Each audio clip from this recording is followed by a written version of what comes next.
Welcome to the Hamumu Halloween Home Horror Hoedown, the podcast where we watch scary movies so you don't have to. From award-winning to completely unknown, we take them all way too seriously.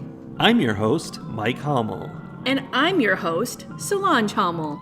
Now, warning, we use a ghoulish number of spoilers, so watch the movies first. Second warning, we don't know anything about anything, so don't take us seriously as we take these movies seriously. Do you remember this movie? Of course I do. Perhaps I don't, but I do have 2 pages of notes to rely on. This is why I take notes, because it doesn't matter if it's been a week or a day, I'm going to remember it the same. Not at all.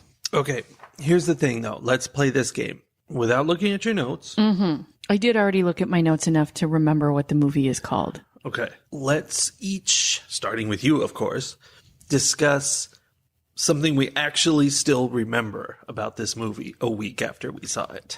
I remember that there were a lot of people who showed up at this hospital and characters kept arriving in this movie long past the time when characters should be arriving in the movie. I think it was just 2 characters, but yeah. I remember that, I'm going to say Chris fell down a staircase because there were no railings on the entire staircase. Yeah, and it was multiple stories. It was like one of those, apartment building staircases where you look down and it's like a weird rectangular spiral thing, but with no railings. None. Although technically the reason he fell down the stairs is because someone pushed him. Yeah, but still, it was creepy. The lack of railings was upsetting. Yes, it was. I remember that all of the characters in this movie were podcasters or content creators of some kind or another. That's right. I forgot that in Haunted Hospital from 2018, all the characters are wacky streamers with their own style and whichever show they're on. There were the pranksters. That was Finn and Charlie. Yep. They were a couple dude bros who recorded themselves pranking people. So the main character was Marnie, who I don't know what she did exactly. I mean, she was just a regular person, so you could be like, hey, regular person, what are you up to? Oh, no, I remember. Oh? She was all about people facing their greatest fears. She would interview them and be like, what's your greatest fear? And then she'd be like, but let's make sure not to exploit that in any way in this story and have nothing related to that fear happen. Well, what happened is we saw her talking to people about their greatest fears, and she would say, my greatest fear is that I'm claustrophobic. And then later, Theo, her ex, was calling her out on that being a lie and that she was lying to her viewers constantly because he was very critical of her. I had no recollection that this was not true. So that explains why at no point in the movie was she ever in a claustrophobic situation. No, because she wasn't actually afraid of claustrophobic situations. I think Theo revealed that her biggest fear was this hospital and these ghosts because he had brought her and her sister there the year before. And her sister somehow ended up injured. She fell down some stairs, I think. Lack of railings. This is a huge problem. Yeah. I don't know. I don't remember exactly, but...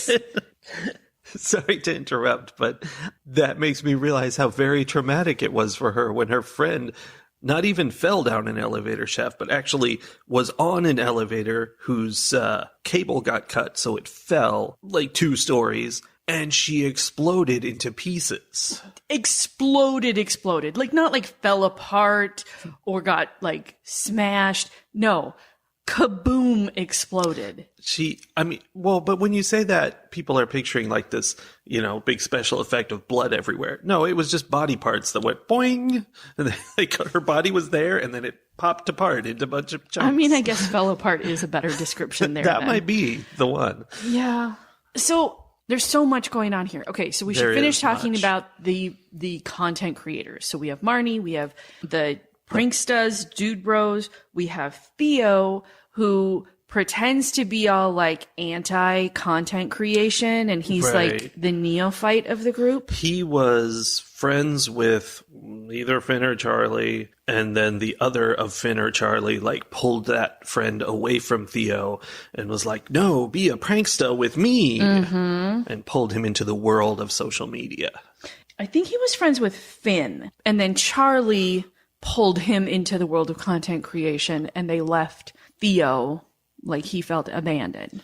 I bet Because he did. later, Charlie meets it an end sooner, and then, you know, Theo, spoilers, is monologuing at Finn about what a terrible friend he was. But we also have another We do. content creator. We have Betty, who is Marnie's arch nemesis. Yeah. She literally used that word. I didn't remember that.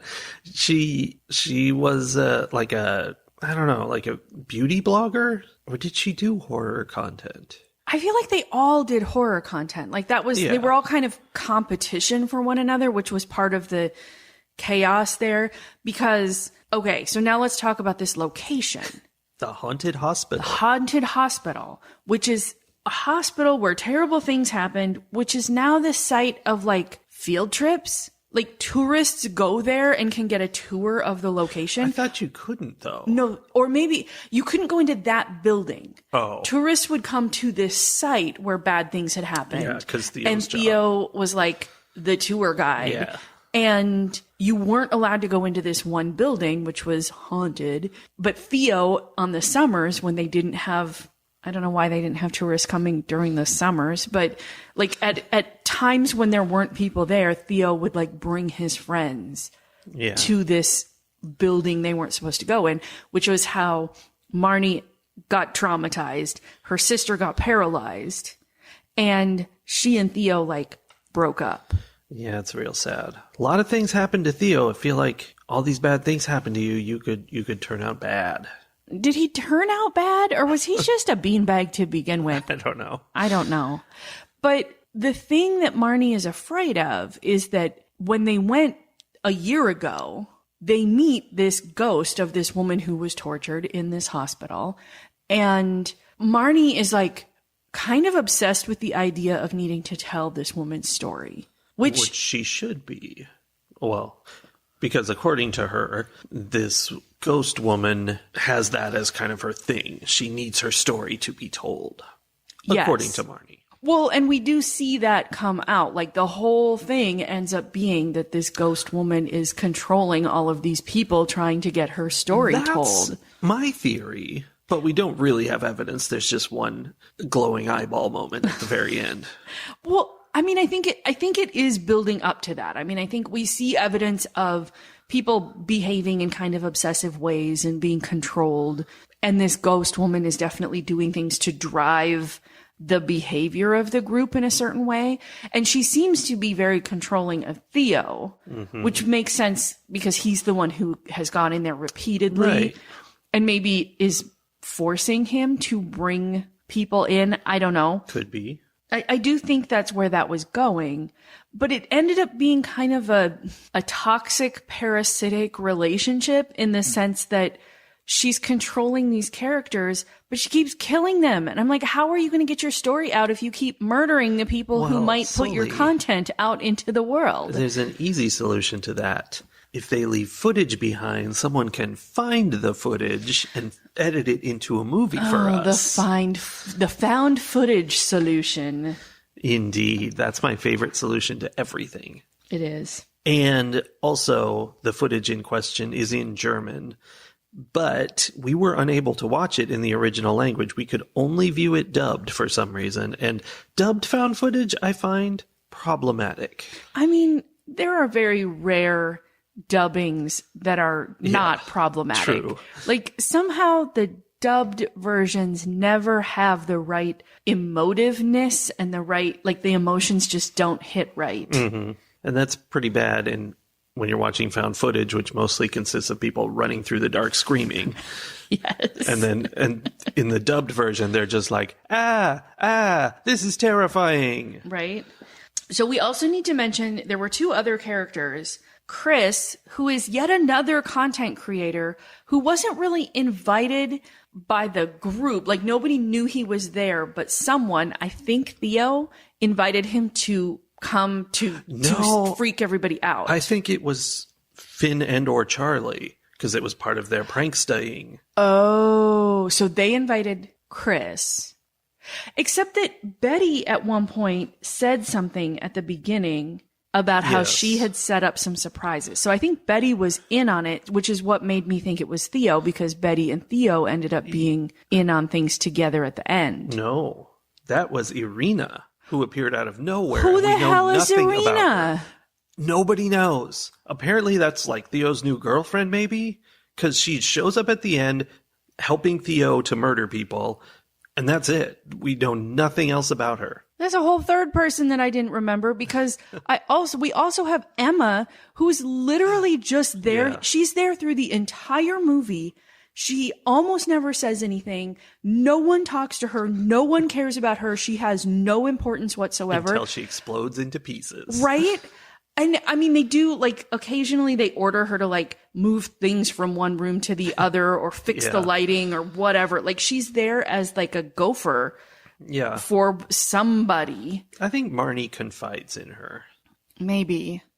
It was super weird. And it took me about half the movie to realize that there was a third girl there. Yeah. Because I'm like, is that Marnie? Is that Betty? Who is that? And then I suddenly realized that it was neither of them. There was another person. There are 3 women in this shot. Yes. There were 3 men and 3 women until Chris popped into this situation. And he really just like popped in for a boo, startled you cameo. And then they were like, now you can leave. His whole plan was that there was going to be a doll on the table, and I think he was like around the corner making a voice for it. And then he popped out and was like, ah. And that was it. Right. And the girls were mad. And then everybody was like, okay, you can go now. And he's like wandering off into the dark on his own. And that's the point where Ghost Girl, or as I called her in my notes, the bloody lady in the bathtub, pushed him down the railless stairs. And it turns out the bloody lady in the bathtub was Irina. And probably it's Irina who pushed him down the stairs, either that or Theo. Wait a minute. So at the end, it's not like the ghost. There was no It's ghost Irina activity. possessed by the ghost. She's still alive at the end? I thought she got killed. No, she never got killed. She was helping Theo edit the footage. Right. And when she was done editing, or while she was editing, her eyes glowed and she went, "Rrr," and that was how it ended. And she's the only person who's still alive, because part of the footage she needed apparently was Theo shooting himself. Yeah, or whatever. Theo decided to do that at any rate. And I think that's all ghostly influence. And I think it's very possible that Irina is the ghost, who was not named Irina. So it was a fake name. I don't know. But So this girlfriend of Theo's isn't a real person. It's a ghost. maybe. He's not surprised that he only ever sees her inside the haunted building. I don't know. But at the very least, she's possessed by this ghost. Yeah. Okay. That, I don't think explains is the right word, but that ties a couple of things together. Yeah, all the things we saw happen that were like ghostly things, people getting pulled into the dark or whatever, that was all Theo and Irina pulling tricks.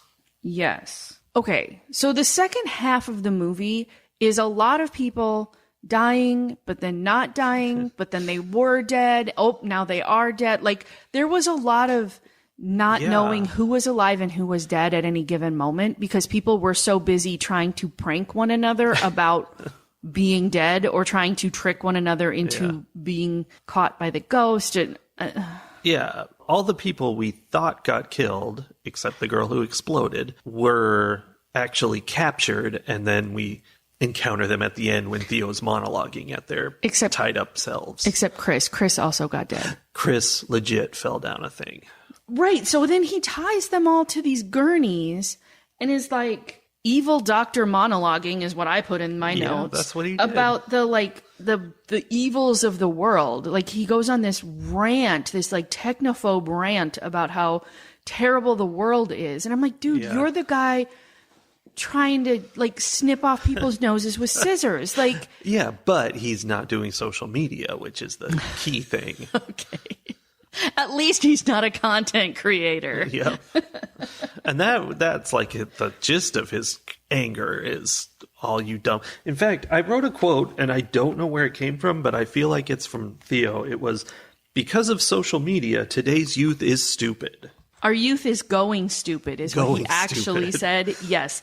That was kind of earlier on. He was ranting about how much he hated the pranksters and really, like, he says it's because of technology and how they're impacting the youth, but really he's just jealous because Finn is being Charlie's friend and not his. Exactly. But then he gets them tied down to the gurney, and so Betty is so arrogant about how she looks and being popular that he snips off her nose. He cuts off her nose to spite her face, specifically.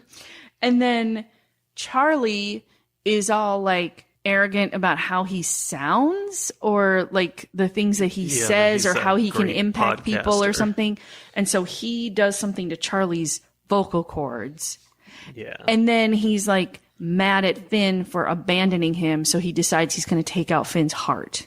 But he gets interrupted. He starts cutting him and then discovers that Marnie is outside seeing it all happen because they thought they had trapped her, but she escaped.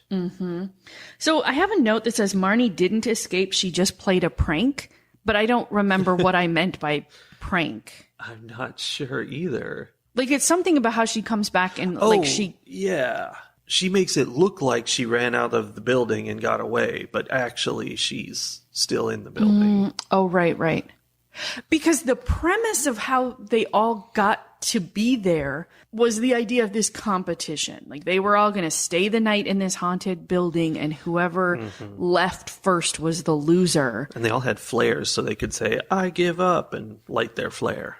Right. Which seems backwards to me. Like if you're having a competition and you have to rely on the loser to announce that they are the loser in order to know that they lost, I feel like that's not, Yeah.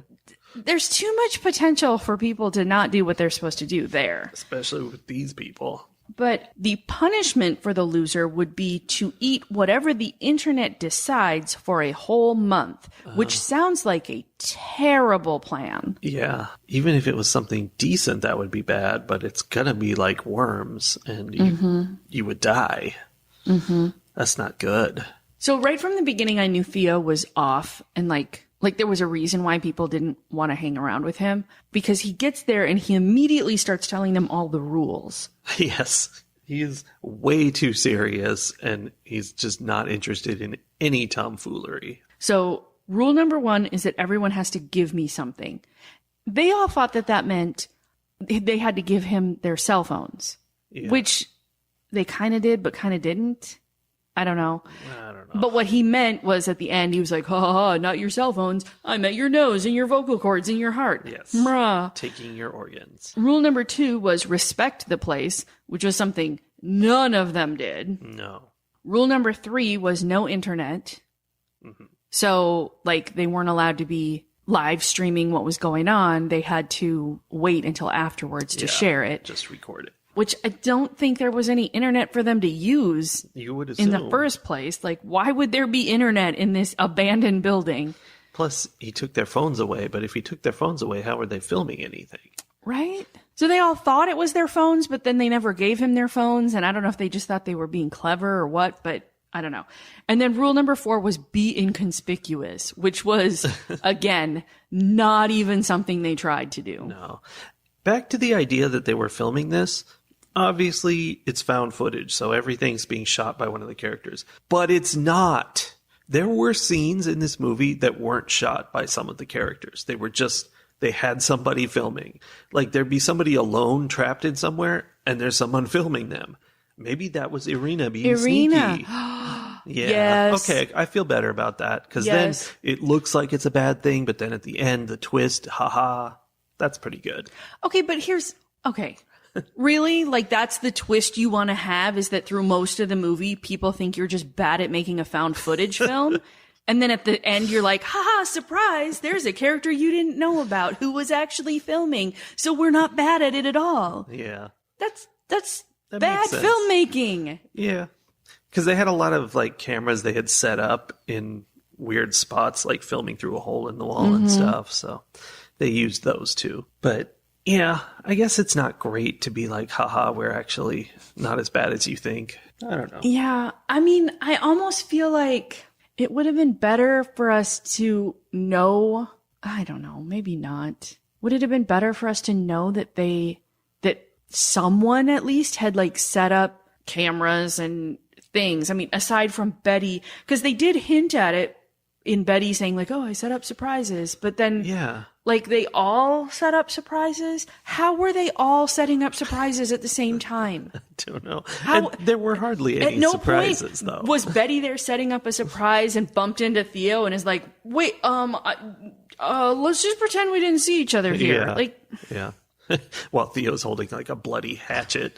He's like, yeah, my joke is over here. Sorry. and has a whole human being that no one's ever met with him. Yeah. Yeah, it was weird. Or maybe Ghost. There were some flaws, I think, to the setup of this.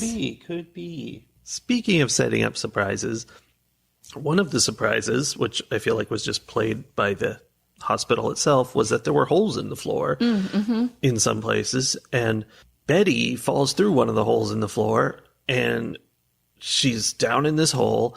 And she's like, oh, I broke my ankle. And one of the boys was up there and he's like, oh no, you're down there. And, it's pretty far down. Can you jump? Like, no. She can't even broke her stand ankle. up. Also, then he like tries to somehow help her out as if she's a raccoon in a dumpster and like holds the tripod down toward her and then Yeah. it drops it on her broken leg. Oh, yeah. I forgot that. That was good. That was a prank. These guys were all deeply inept and I did not feel bad about any of them dying. Today's youth are going stupid. We know that. Indeed.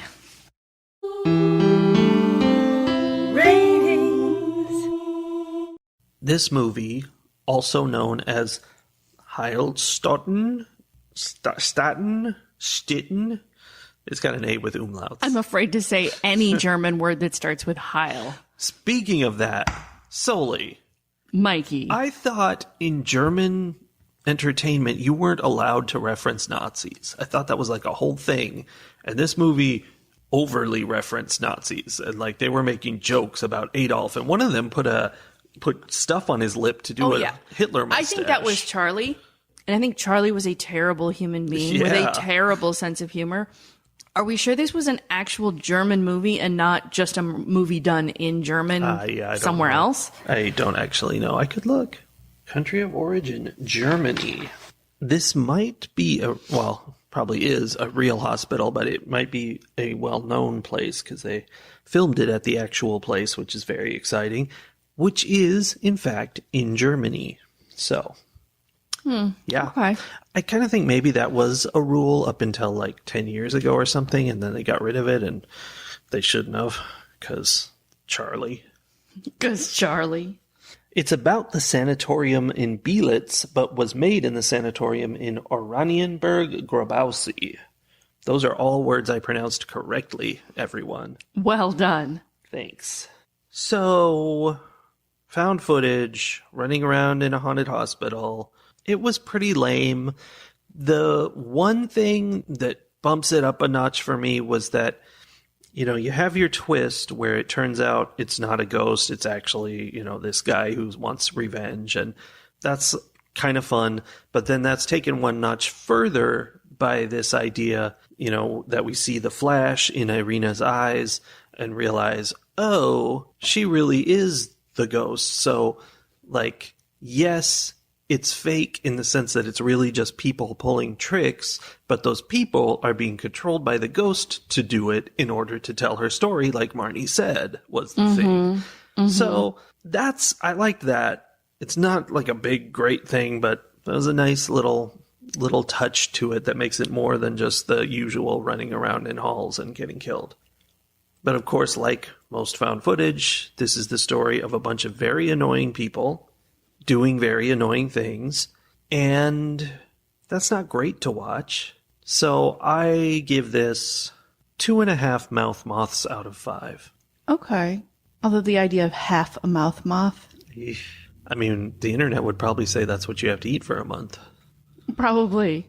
Terrible people running around doing terrible things is a great description of this and of most found footage movies, like you said. Yeah. And I think I can only get into and enjoy these movies, especially ones with a cast of intrepid, where intrepid means terrible, teenagers or young adults. Like, I can only get into these movies when I think of them as these are terrible people. They're going to get their comeuppance when the ghost gets them. Yeah. And I have to just be on the side of evil.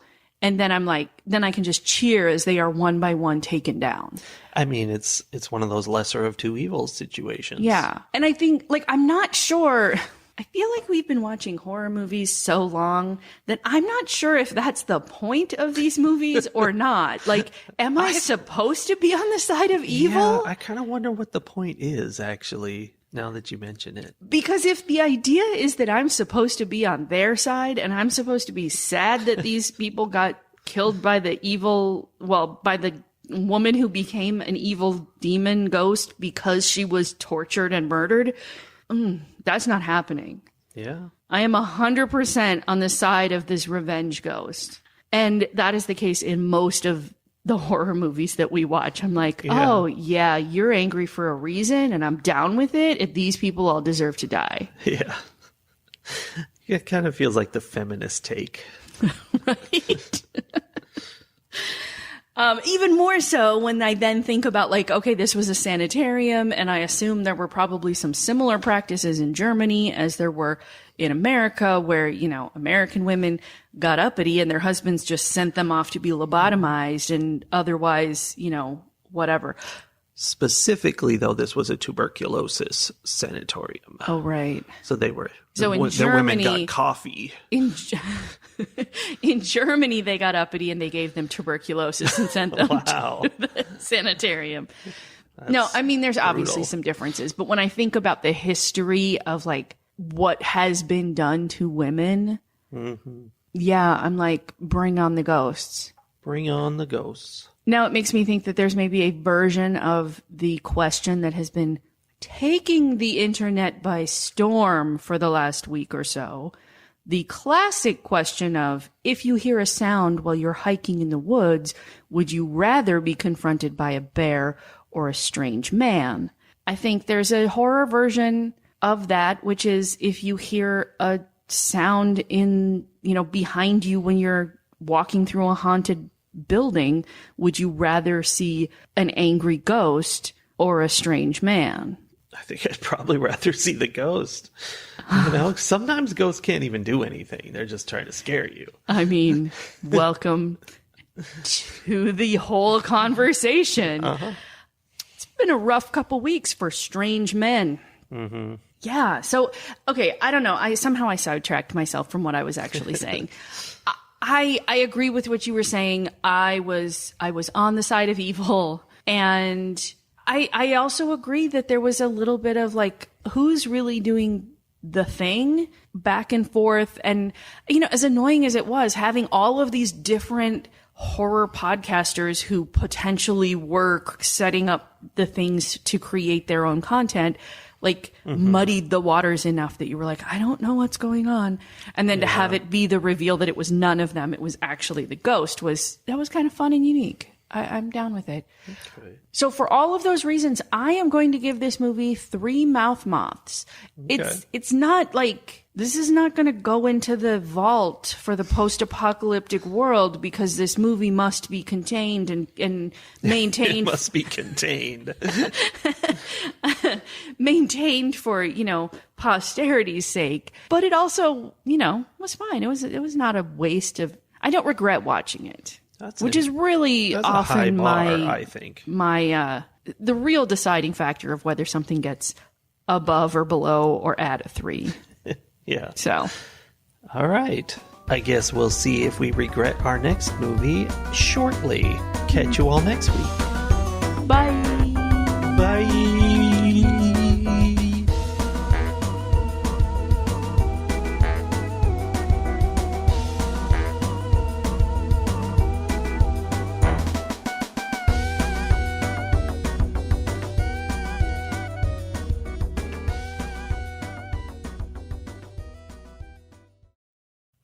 Hello, my adoring fans. This is a cowboy cookie. I rate this one 8 out of 10 stars because it's good. Are you transitioning our horror podcast over to an ASMR cookie review podcast? Why do you insist on saying ASMR? It's just cookie review. Because you insist on chewing into the microphone. I have to eat the cookie. Also because you started out by going ASMR, ASMR, ASMR. That was long before I was recording.